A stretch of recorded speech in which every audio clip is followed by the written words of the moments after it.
Merci pour votre confiance et fidélité à la chaîne mère. Il est 7h à Bamako, la même heure partout au Mali.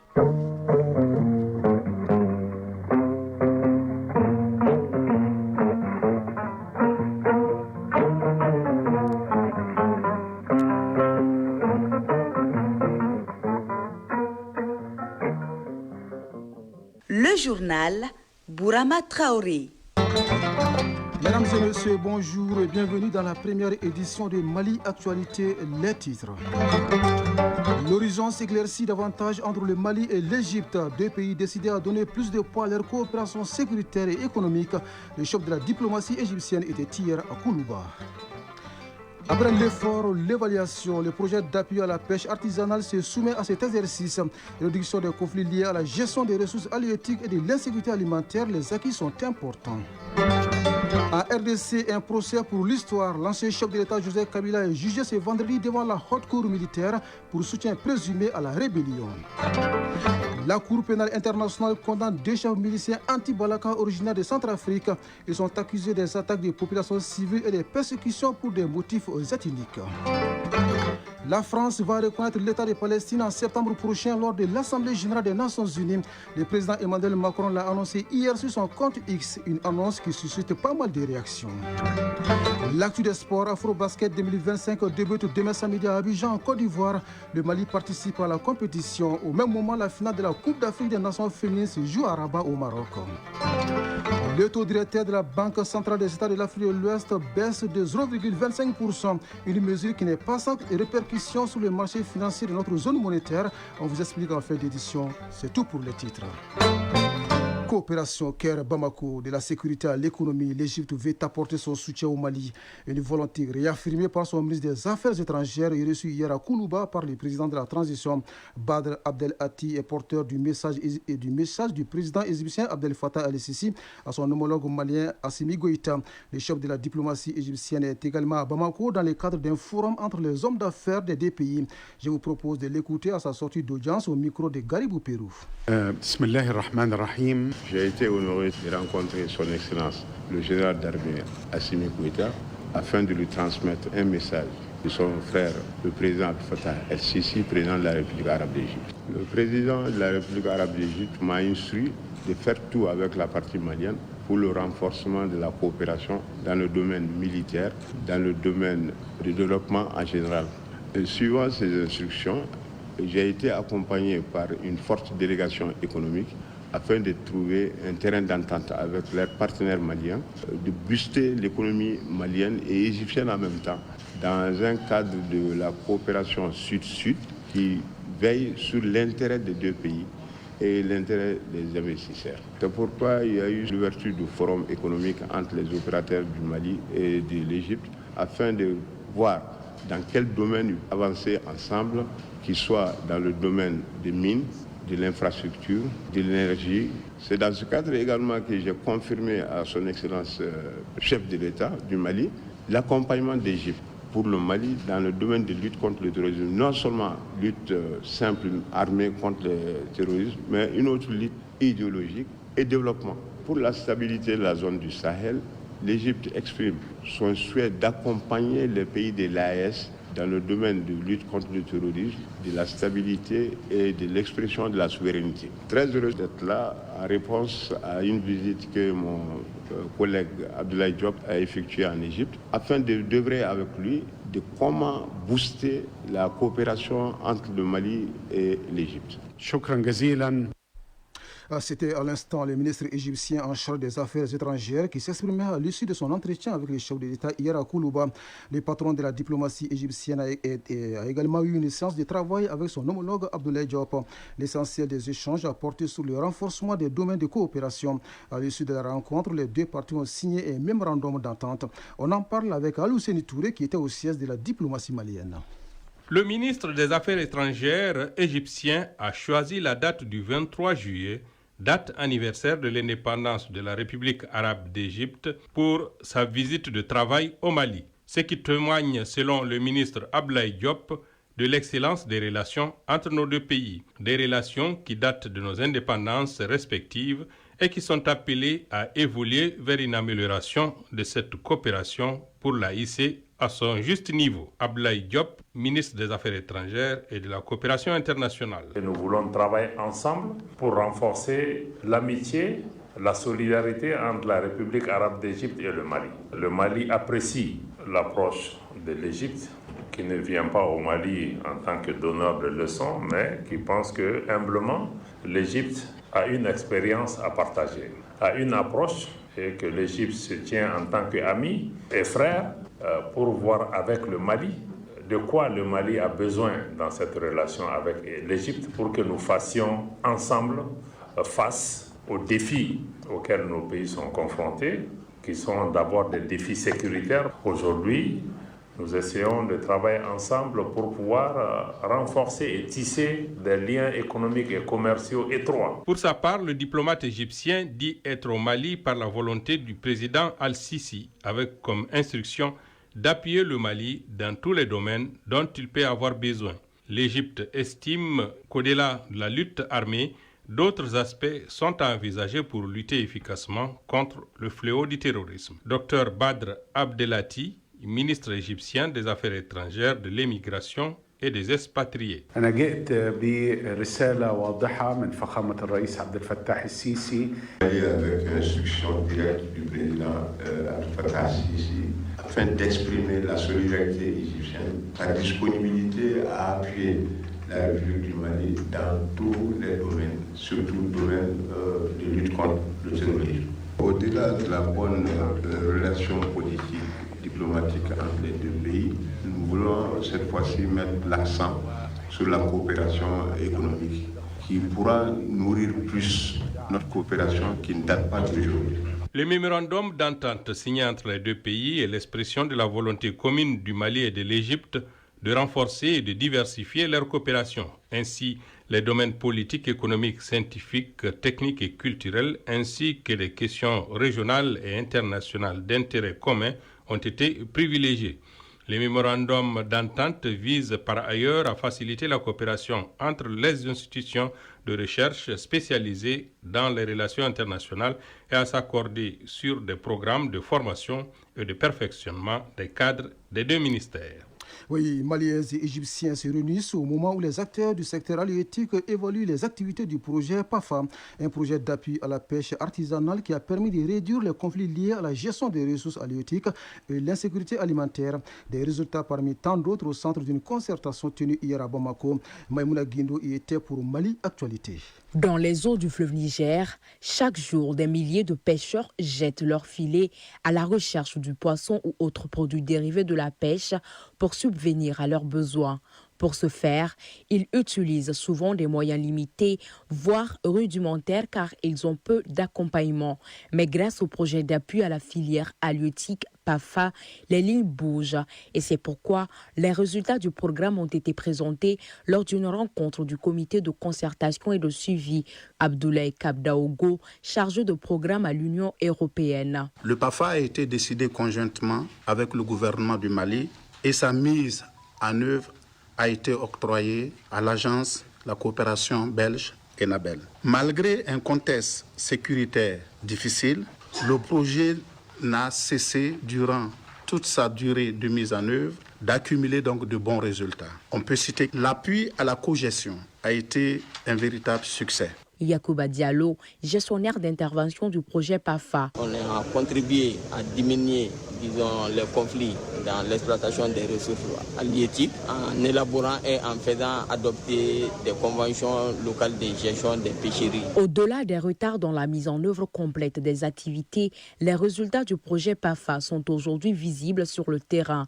Madi Mantene Keita, secrétaire général du ministère de l'élevage et de la pêche. Le PAFA, qui devait clôturer au mois de décembre 2024, a eu rallonge de 9 mois. Suite à un avenant signé entre l'Union européenne et le gouvernement du Mali, le PAFA visait comme objectif de contribuer à la réduction de l'insécurité alimentaire et nutritionnelle dans notre pays. Avec la présentation de ses premiers résultats, le projet PAFA pose les jalons d'une filière halieutique mieux structurée, notamment dans 2 bassins de production halieutique, Mopti et Ségou.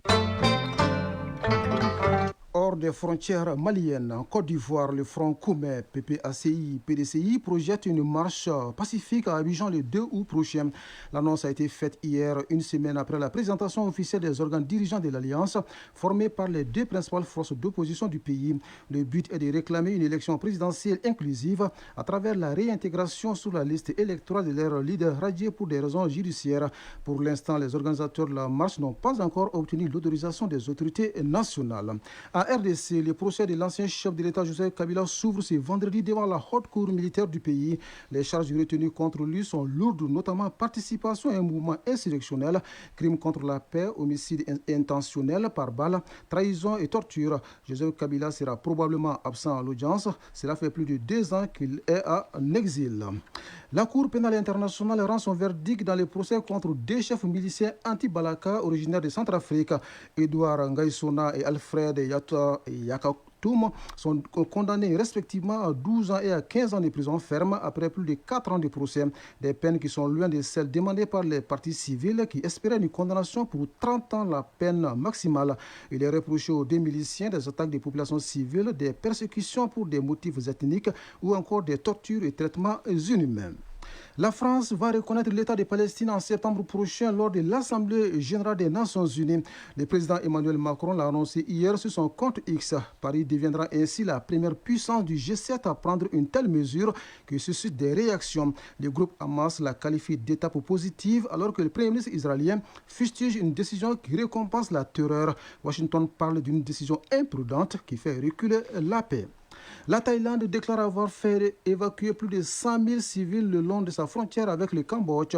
Une annonce faite ce vendredi et qui intervient après des échanges de tirs et des frappes qui ont éclaté la veille.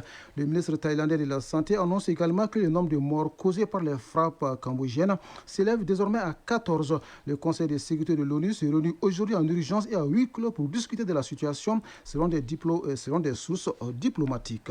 C'est la première rencontre entre négociateurs européens et iraniens sur le dossier nucléaire. Des représentants français, allemands, britanniques doivent reprendre contact avec les négociateurs iraniens ce vendredi à Istanbul en Turquie. Depuis la fin du conflit, l'Iran s'est montré très critique du rôle des Européens, mais veut éviter dans le même temps le rétablissement des sanctions européennes. Enfin, le ministre saoudien de l'investissement était en Syrie avec une centaine d'hommes d'affaires. À la clé, 6,4 milliards de dollars de promesses d'investissement pour soutenir la reconstruction du pays. Les secteurs ciblés sont l'immobilier, les infrastructures, les communications, les technologies de l'information, les transports ou encore l'énergie et le commerce.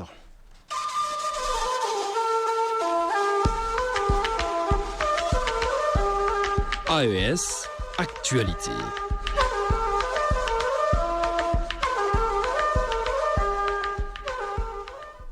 On en parlait au début de cette édition, un forum économique réuni depuis hier les hommes d'affaires maliens et égyptiens ici à Bamako.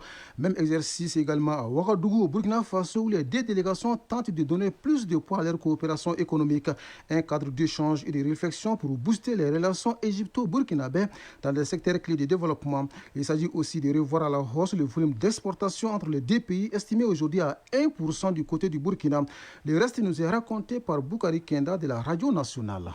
Le Forum des hommes d'affaires égyptiens et burkinabés marque une étape importante dans la coopération entre le Burkina Faso et la République arabe d'Égypte. Ce forum économique se veut un cadre d'échange, de réflexion et d'engagement entre les 2 pays afin d'impulser la dynamique de coopération dans plusieurs secteurs d'activité selon le président de la Chambre de commerce et d'industrie du Burkina, Roland Achille Sow. Le volume des affaires entre nos 2 pays est assez faible. Aujourd'hui, on a pratiquement 1% de nos importations qui viennent d'Égypte et à peine 4% de ce qui se fait au Burkina qui part vers l'Égypte. Donc, ce qui signifie que cette rencontre est en fait un nouveau pont qui va permettre de pouvoir créer une synergie entre les hommes d'affaires égyptiens et les hommes d'affaires du Burkina. Pour le ministre en charge des Affaires étrangères de la République arabe d'Égypte, ce forum représente une nouvelle étape importante vers le renforcement du partenariat économique et commercial entre les 2 pays. Dr Badr Abdelati.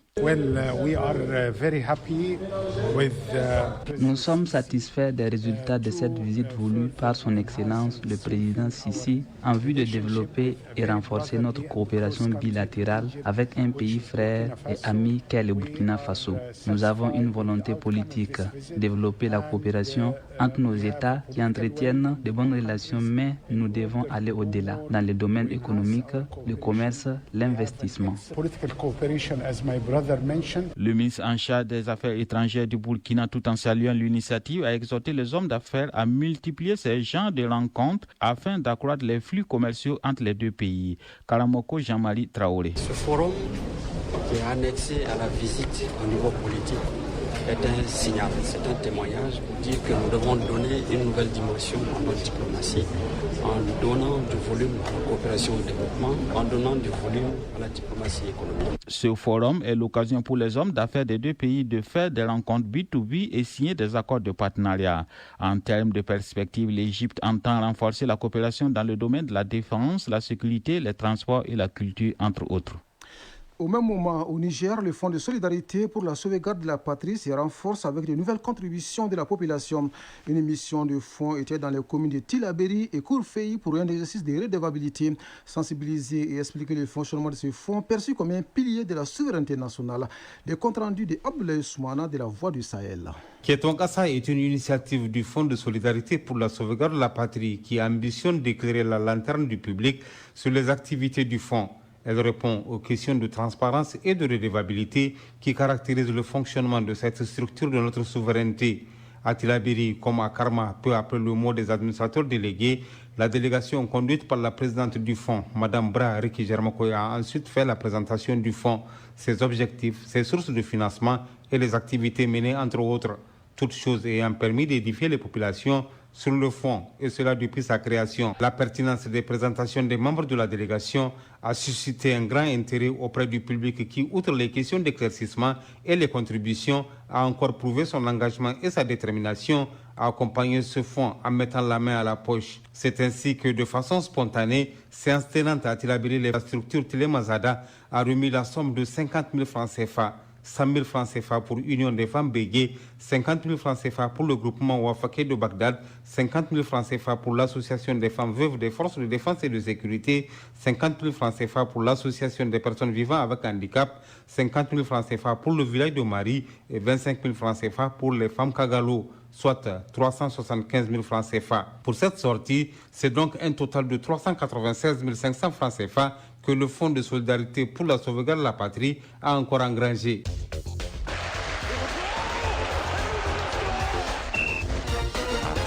L'actu des sports Afrobasket 2025 débute demain samedi à Abidjan, en Côte d'Ivoire, et se poursuivra jusqu'au 3 août prochain. Le Mali y participe. Du côté du Maroc, la finale de la Coupe d'Afrique des Nations féminines se joue également demain à Rabat.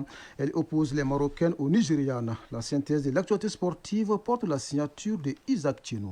Football, tournoi de montée en Ligue 1 professionnelle. La compétition reprend ses droits cet après-midi avec la troisième journée. Dans la poule A, au stade Mamadou Konaté, le Balanzan de Ségou sera face à TFC du Tombouctou. Entre-temps, au stade voisin Koulibaly, LUD jouera contre ATS de Kourou. Les rencontres démarrent à partir de 16h. Derby Academy exempté dans cette poule. Dans la poule B, on joue à partir de 18h15. Au stade voisin Koulibaly, ASK affrontera FC Malikoura et au stade Maroc-Konaté, le Son de Gao croisera du fer avec Aston de Sikasso. CAN féminine Maroc 2025, la petite finale opposera le Ghana et l'Afrique du Sud cet après-midi au stade Larbi Zaouli. Battus respectivement en demi-finale par le Maroc et le Nigeria, les deux sélections visent une place sur le podium de cette édition 2025. Pour ce qui est de la finale proprement dite, elle se jouera demain. Le Maroc affrontera le Nigeria au stade Prince Moulay Abdallah de Rabat. Les Lions de la Tasse tenteront de décrocher leur premier titre continental face au Super Falcons, septuple championne d'Afrique. Handball, le championnat national senior se poursuit dans la salle Abdallah Hydra du stade du 26 mars. Ce matin à partir de 11h, le centre Omnisport de Lafiabougou accueillera le centre Omnisport de Missabougou chez la Dame. L'autre rencontre de dames se jouera à 16h30 et mettra aux prises le centre de Maïga de la base et l'AS Police. La seule rencontre d'un monsieur au programme opposera le dépôt de Mopti et le centre omnisport de Missabougou à partir de 15h. Hier, chez les hommes, l'AS Mandé a gagné face au Mara de Kati 30-29. Le centre Maïga de la base a eu raison de Buton de Ségou 28-25. La commune 6 a battu la commune 2 28-21. Chez la dame, l'AS Police a plié devant l'Isfas 21-18. Basketball pour terminer. Abidjan, la capitale de la Côte d'Ivoire, s'apprête à écrire une nouvelle page de son histoire sportive avec l'organisation de l'Afro-Basket qui se jouera donc du 26 au 3 août 2025. Le palais des sports de Tachville sera le théâtre de cette 27e édition de l'Afro-Basket Dame. Organisée pour la première fois sur le sol ivoirien, cette édition revêt un caractère exceptionnel. Elle rassemblera les meilleures sélections féminines de basketball du continent africain venues défendre leurs couleurs dans un esprit de compétition, de fraternité et de fair play. Les ordres continentaux que sont le Nigeria quadruple champion et champion en titre et le Sénégal, nation la plus titrée de la compétition avec 11 sacres, sont dans les starting blocks, tandis que leurs challengers rêvent de faire basculer leur hégémonie. Deux équipes, le Mali et le Rwanda, ayant atteint le carré d'as lors de l'édition 2023, seront également attendues. Les Maliennes, fortes d'un sacre en 2007 et de leur médaille de bronze, seront à l'affût pour briller à nouveau. La Côte d'Ivoire, pays hôte, veut faire bonne figure à domicile. Le match d'ouverture se jouera demain à 18h30 et opposera la Côte d'Ivoire et l'Égypte. Chronique du développement.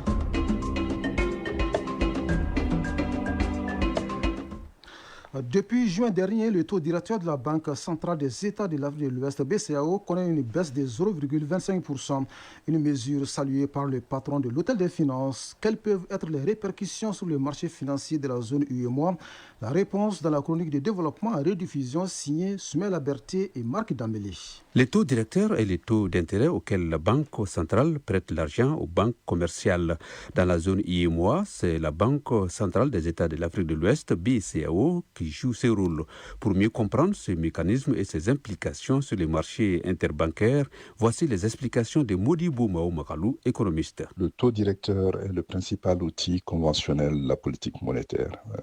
C'est-à-dire que quand la Banque centrale des États de l'Afrique de l'Ouest a baissé son taux directeur de 3,5% à 3,25%, ce taux directeur ou taux d'intérêt de base permet à la Banque centrale non seulement de fixer la tendance pour les marchés des taux d'intérêt, mais c'est le taux d'intérêt principal auquel la Banque centrale prête aux banques commerciales.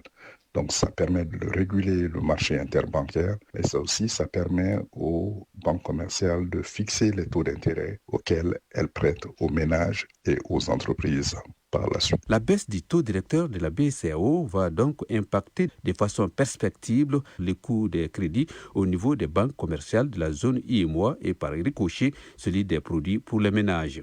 Le taux directeur est un outil conventionnel vraiment très suivi par les médias, mais aussi par le grand public, parce que évidemment ça affecte le coût du crédit quand la Banque centrale veut influer sur l'activité économique, c'est-à-dire quand l'inflation est trop forte ou elle augmente son taux directeur et les taux d'intérêt des banques commerciales augmentent aussi, ce qui fait augmenter le coût du crédit pour les ménages et les entreprises. Et ce qui fait que les entreprises, quand le coût du crédit augmente et les ménages vont moins consommer de crédit et donc vont moins investir, et cela va ralentir l'activité économique et faire baisser les prix. Au-delà de sa fonction de régulation des marchés interbancaires, les taux directeurs accordent des facilités aux banques commerciales dans le cadre des opérations de refinancement.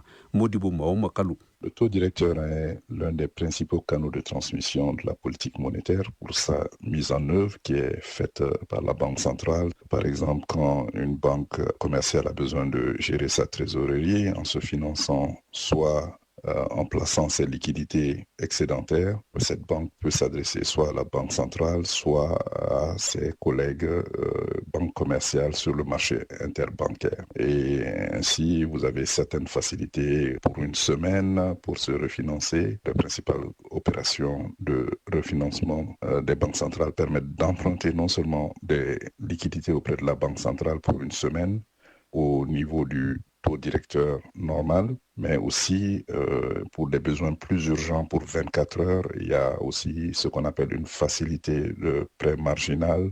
Et aussi, pour les banques qui disposent d'un excédent de liquidité, elles peuvent déposer aussi pour 24 heures auprès de la Banque centrale, qui les rémunérera au taux de facilité de dépôt. Et tout cela est influencé par le taux directeur fixé par la Banque centrale. Les taux directeurs varient selon les banques centrales et les zones bancaires. En Afrique de l'Ouest, par exemple, la zone IMOA a les taux les plus bas avec 3,25% et les Ghana les plus élevés avec 28%. Ainsi va l'actualité en ce vendredi 25 juillet 2025. Cette première tranche d'information vous a été servie par un trio. À la mise en onde, Mamadou Boubacar Diallo, à la mise en ligne, Mohamed Koulibaly et au micro, Bourama Traoré. Ne décrochez pas, juste après moi, Fatim Damele s'installe pour la lecture des avis et communiqués. Le prochain rendez-vous avec l'information, c'est à 13h. Merci à vous de nous avoir suivis. Très belle journée à vous, où que vous soyez.